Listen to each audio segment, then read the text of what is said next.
I think that the situation right now is that we have dodged a bullet. Daniel Davis is a retired lieutenant colonel, senior fellow at Defense Priorities, and host of the Daniel Davis Deep Dive on YouTube. That everybody, both Iran and Israel, both made de-escalatory offensive actions, which sounds a little counterintuitive, but I think both of them realized that they were up on the brink of potential war.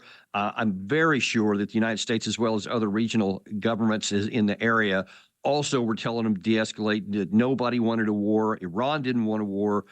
Israel didn't want a war, in the U.S. definitely, probably above them all, didn't want this to devolve into a conflict. And everybody has to save face. Everybody has to worry about their domestic populations. But so far, it looks like it's one of those rare times where everybody did thread the needle.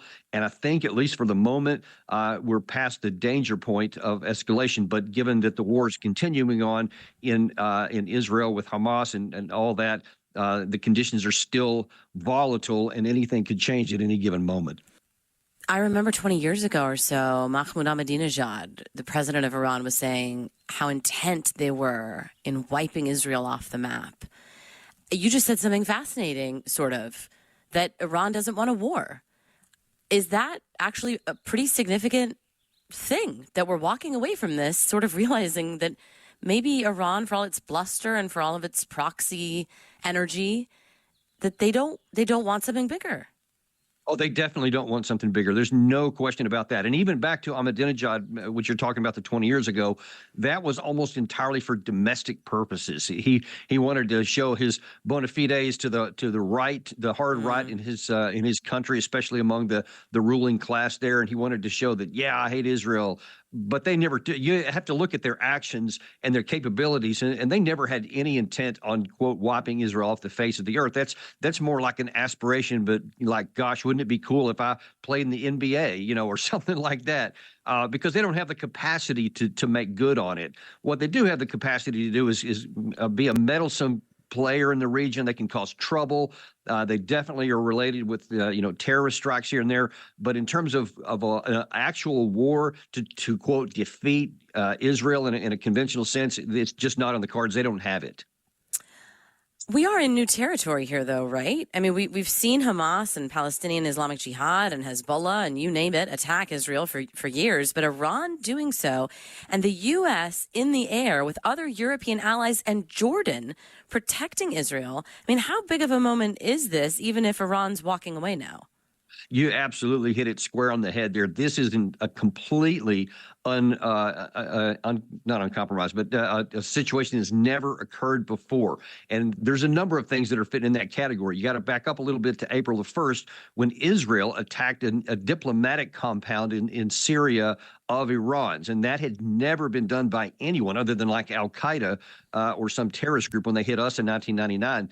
But other than those kind of things, it's really for centuries, everyone has recognized the sanctity of diplomatic compounds, and Israel crossed that line and took the guy out. Now, Israel had assassinated 17 different Iranian leaders prior to that, since October the 7th. And they chose, the most provocative location to take out, number 18. And I don't think that was by mistake. That was, I think, some people in Israel, and I think we got to be honest about this, actually want war with Iran. They wanted to draw us in. They wanted to take out their nuclear facilities, but they can't do that unless they have our help. And my personal opinion, I don't have any insider info, is that some, at least in Netanyahu's cabinet, desired that.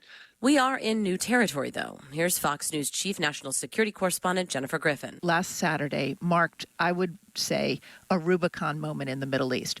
Ever since I've covered the Middle East, the Iranians have always relied on proxies to do their bidding, and they have hidden behind terrorism and by these proxy groups to hit at the United States and at Israel. Saturday marked a Rubicon moment in the Middle East, in which the Iranians fired 300 drones, ballistic, and cruise missiles from their territory toward Israel. 7 of them landed. All the rest of them were intercepted or failed mid-flight. But this was really something we've never seen in the Middle East. And for Israel, this is beyond the pale. Israel feels very strongly that it now needs to respond to Iran. But the U.S. and other allies, including Jordan, which for the first time an Arab country, actually their Air Force flew in defense of Israel. That is something we've never seen happen before, but it shows just how serious Jordan took in terms of the violation of its sovereignty and airspace by these Iranian ballistic missiles, that they got involved.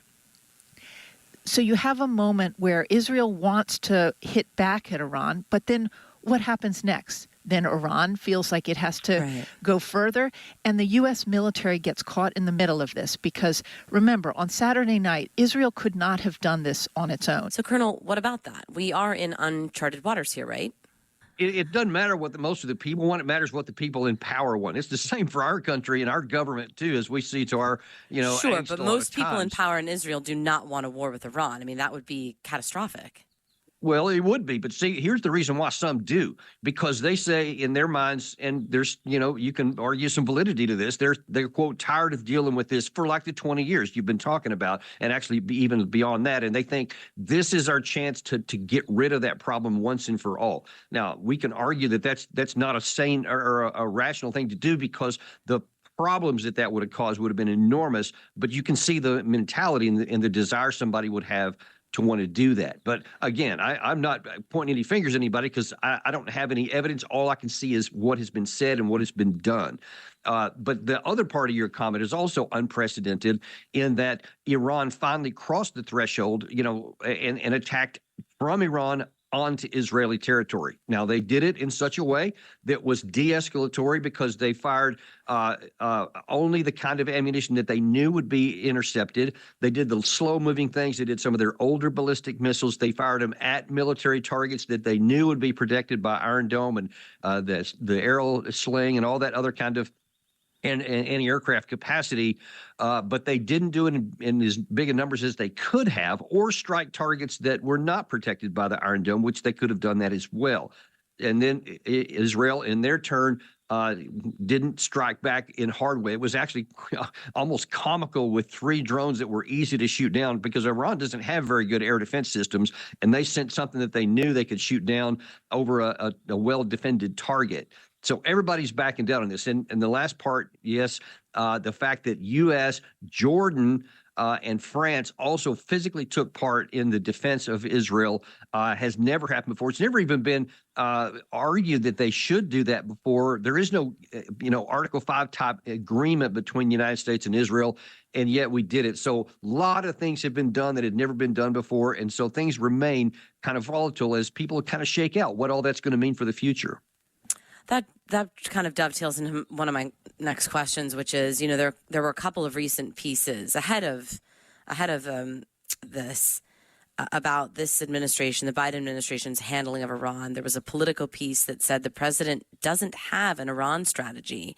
And there was a Wall Street Journal piece about a month ago that said that after giving a sanctions waiver to Iran, G7 countries, including us, warned them not to give ballistic missiles to Russia. And the Wall Street Journal piece called those mixed messages incoherent. I'm imagining the administration would push back here and say that they know what they're doing with Iran, but do they? Well, I feel very confident that the administration would say a great many things, as they do on almost a daily basis. But again, like I always do, we go back to what is the evidence say? What's the truth on the ground? And the evidence screams that there is no coherent strategy almost on anything. And you can go to the Russia-Ukraine war. You can go to even the Indo-Pacific seems to kind of just swimming around in circles like it doesn't really know where it's going.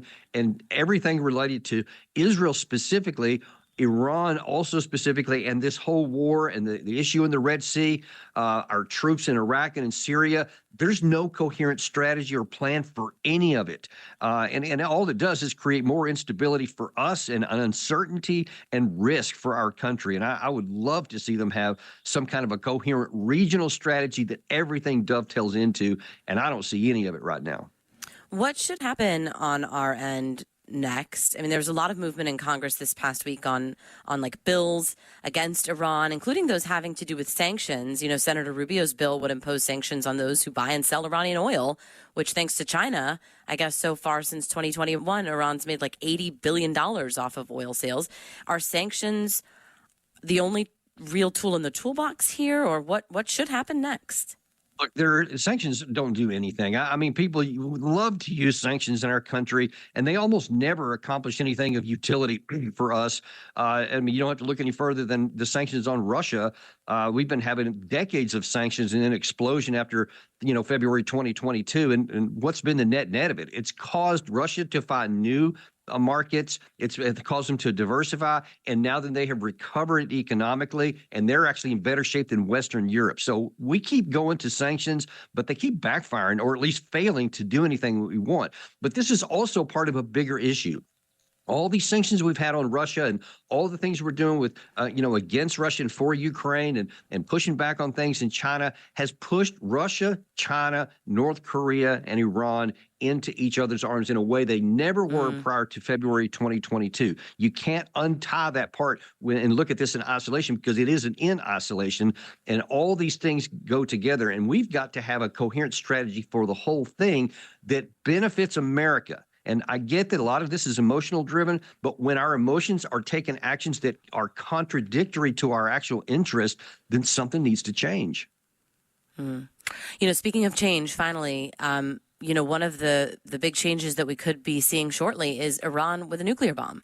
I mean, we've all been reading for a while now that it could be months, and then it was weeks, and now it's days. They might have enough. They might not have the full capacity to mount it on a missile. We don't know exactly where they're at, right? But it sure seems closer than ever. How big of a game changer is that for the region when and if that happens? It would be. Yeah, it would be huge. And look, we got to back all the way up to 2015 to answer that question, because look, I know a lot of your listeners don't like Obama. They don't like any of the things he did, especially with the JCPOA, the Iran nuke deal. Obviously Trump didn't like it. He got rid of it in May 2018. But here's the fact. And again, take the emotion out of it. Iran was significantly constrained in their nuclear program during the time of the JCPOA before we exited than they are now. And every category you want to talk about, fissile material, the amount that they can produce, the level to which they can produce, it's all gone up exponentially since we got out of the deal. And now that Biden has done nothing to really put any interest in it, he's just kind of had tepid interest since he became president. And then this whole issue with the the Israel-Hamas war and all of the ramifications that now is spilling over in the region for that have just caused more and more problems. Here's the danger of going after Iran and saying we're going to push more pressure on you, possibly even have some military strikes, which, many people in the United States, like Jack Keane and several others, John Bolton especially, would love to have. All that's going to likely do is push them over the top to actually having a nuclear weapons program, which even today, according to U.S. and Israeli intelligence, they still have not made the decision to do, even though they have the technical capacity to do it pretty quickly. We don't want to push them in the very direction that we're trying to prevent by pushing too hard. You have to, in diplomacy, you got to be willing to give and take, not just push. We just don't seem to have a lot of, I call it, adults in the room in Washington actually doing things that make sense, and they're doing a lot of things that are emotional driven, and they keep backfiring. And I'd love to see a change in that too. Retired Lieutenant Colonel Daniel Davis, thank you so much for your time. You bet. My pleasure.